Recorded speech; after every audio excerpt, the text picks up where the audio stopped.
Bismillahirrahmanirrahim. Assalamualaikum warahmatullahi wabarakatuh. Alhamdulillah, salatan wassalaman ala Rasulillah wa ala alihi wa ashabihi wa man walah, amma ba'd. Saudara yang saya kasihi, alhamdulillah, syukur kepada Allah Subhanahu wa taala kerana kita berpeluang untuk bersama meluangkan masa untuk sama-sama kita berdamping dengan Al-Quran, mengambil iktibar dan teladan daripadanya di dalam siri perbincangan kita Ibrah daripada surah Al-Kahfi. Apa yang kita lakukan ini bersama-sama antara saya dan saudara adalah merupakan sesuatu yang telah disebutkan oleh Allah Subhanahu wa taala di dalam surah Muhammad ayat yang ke-24. Di dalam firman Allah Subhanahu wa taala, a'udzubillahi minasyaitonirrajim, afala yatadabbarunal Qur'an am ala qulubin aqfaluha. Mengapakah mereka tidak bertadabbur akan isi kandungan Al-Quran, ataupun apakah sebenarnya hati mereka itu telah terkunci. Ayat ini merupakan salah satu daripada dua ayat Al-Quran yang menyebut tentang persoalan tadabbur. Dan tadabbur ini diertikan oleh para ulama merujuk kepada kata akarnya dabara, yang memberikan maksud hujung sesuatu. Ertinya, apabila Allah memerintahkan kita untuk bertadabbur Al-Quran, tanggungjawab interaksi kita dengan Al-Quran bukanlah hanya sekadar membaca sebagai satu permulaan, menghafaz, tetapi berusaha untuk sampai kepada makna yang paling hujung daripada apa yang dibekalkan oleh kalam-kalam Allah di dalam Al-Quran. Dan subhanallahnya, selepas 1400 tahun Al-Quran diturunkan, hujung Al-Quran itu masih jauh. Tetapi perjalanan untuk sampai kepada hujung Al-Quran itulah yang membina tamadun dan kehidupan kita ini.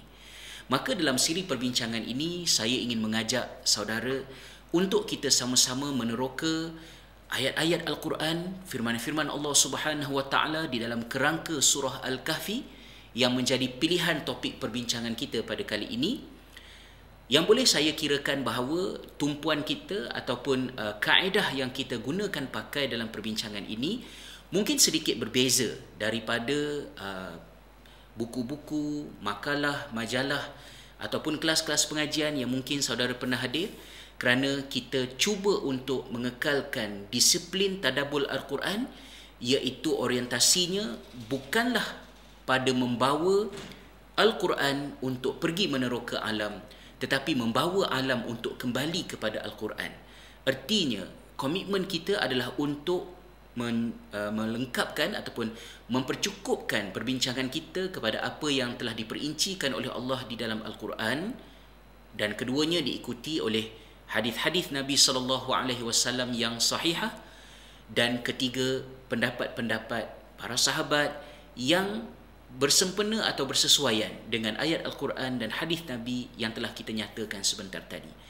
Adapun maklumat-maklumat yang di luar daripada kerangka Al-Quran dan hadis Nabi SAW yang sahih, walaupun ianya mungkin popular dan sering dikaitkan dengan topik perbincangan kita, kita mengambil pendirian untuk tidak menjadikan ianya sebagai penafsiran kita terhadap kehendak Allah di dalam ayat ini, kerana kita meyakini bahawa apa yang telah dibekalkan oleh Allah melalui keindahan, sentuhan balaghah, bayan, keunikan bahasa Al-Quran sudah mencukupi untuk kita bersama-sama sampai kepada iktibar yang hendak diambil daripada ayat-ayat Al-Quran, khususnya di dalam surah Al-Kahfi yang menjadi tumpuan perbincangan kita pada kali ini. Saudara yang saya kasih sekalian, mungkin persoalan yang timbul ialah mengapa surah Al-Kahfi? Surah Al-Kahfi merupakan surah yang ke-18 yang disusun di dalam Al-Quran, di dalam Mushaf, merupakan surah Makkiyah yang diturunkan di Mekah sebelum daripada hijrah Nabi SAW. Yang turunnya surah Al-Kahfi ini mempunyai signifikasi yang bertepatan dengan apa yang sedang kita alami dalam kehidupan pada hari ini. Kita melihat misalnya Allah Subhanahu wa taala menyebut berkenaan dengan cabaran dan tindak balas kita terhadap kehidupan semasa. Kata Allah Subhanahu wa taala di dalam surah Al-Mulk ayat yang kedua, a'udzubillahi minasyaitonirrajim, tabarakalladzi biyadihil mulku wa huwa ala kulli syai'in qadir, alladzi khalaqal mauta wal hayata liyabluwakum ayyukum ahsanu amala. maha suci ataupun maha tinggi dan maha keberkatan oleh Allah Subhanahu wa taala yang menguasai pemerintahan dunia dan akhirat, dan dialah yang berkuasa terhadap sesuatu, iaitulah Tuhan yang telah menjadikan kematian dan kehidupan kedua-duanya sebagai ujian ke atas kehidupan manusia. Artinya kehidupan kita ini senang ataupun susah, berada di bandar ataupun di desa, di mana sahaja, hakikatnya adalah merupakan satu ujian.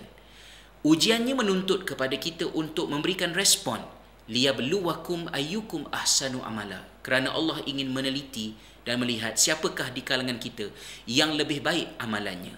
Maka daripada satu zaman ke satu zaman, bermula daripada turunnya wahyu yang pertama oleh Allah Subhanahu Wa Taala kepada baginda sallallahu alaihi wasallam, umat Islam berhadapan dengan cabaran demi cabaran.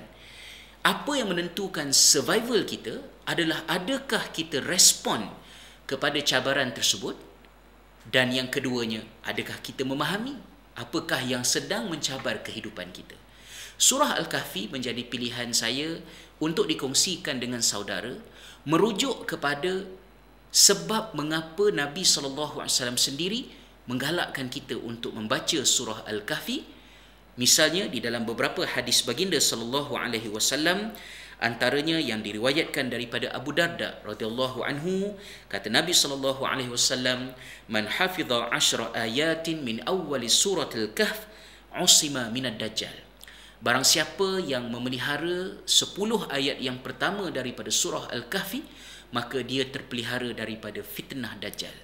Ada satu riwayat yang lain juga daripada Ali radhiyallahu anhu, Nabi sallallahu alaihi wasallam telah bersabda, man qara'al kahfa yaumal jum'ah fahuwa ma'sumun ila 8 ayyam min kulli fitnatin takun wa in kharaja dajjal usima minhu.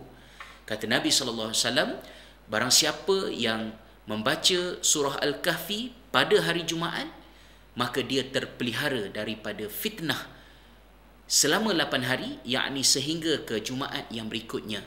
Dan kalaulah pada minggu itu keluarnya fitnah yang paling besar, iaitu fitnah Dajjal, dia itu terpelihara daripadanya.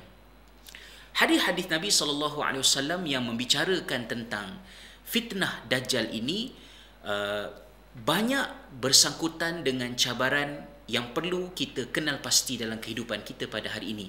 Misalnya di dalam satu hadis Nabi SAW, kata baginda, innaha satati 'alan nas sinun khadda'ah yusdaqu fiha al-kadhib wa yukdhabu fiha as-sadiq wa yu'tamanu fiha al-kha'in wa yakhunu fiha al-amin wa yantiqu fiha arwabidah. Qila wa ma arwabidah ya Rasulullah? Qala as-safihu yatakallam fi amril ammah. Di akhir zaman sebelum munculnya Dajjal, manusia akan berhadapan dengan tahun-tahun yang menipu. Pendusta akan dianggap sebagai orang yang pendusta akan dianggap benar, dan orang yang benar akan didustakan. Pengkhianat akan diberikan kepercayaan, dan orang yang amanah akan dikhianati. Dan pada masa itu akan berkata-katalah golongan Arwaibidah. Sahabat tertanya, siapakah Arwaibidah itu ya Rasulullah? Ya, maknanya kehidupan kita tunggang langgang. Yang benar jadi dusta, yang dusta jadi benar, hitam jadi putih, putih jadi hitam. Itu fitnah Dajjal. Dan pada masa itu kita mencari petunjuk. Kata Nabi SAW, ketika kita mencari petunjuk, yang akan berbicara ialah golongan Arwaibidah. Sahabat bertanya, siapakah Arwaibidah itu ya Rasulullah? Kata baginda, as-safih yatakallam fi amril ammah. As-safih artinya orang yang bodoh. Bukan sekadar bodoh, tetapi tidak malu untuk menzahirkan kebodohannya. Orang ini yang berbicara, memberikan panduan kepada orang ramai. Bayangkan saudara, ketika kita keliru antara benar dan batil, antara hitam dan putih, petunjuk datang daripada golongan yang bodoh. Maka Allah mendatangkan surah Al-Kahfi untuk membimbing kita supaya kita mempersiapkan dalaman kita. Kerana surah Al-Kahfi datang dengan 4 kisah yang menumpukan kepada memelihara umat daripada fitnah yang besar ini. Teruskan bersama dengan saya di dalam perbincangan kita. Mudah-mudahan Allah memberkati usaha ini, insya-Allah.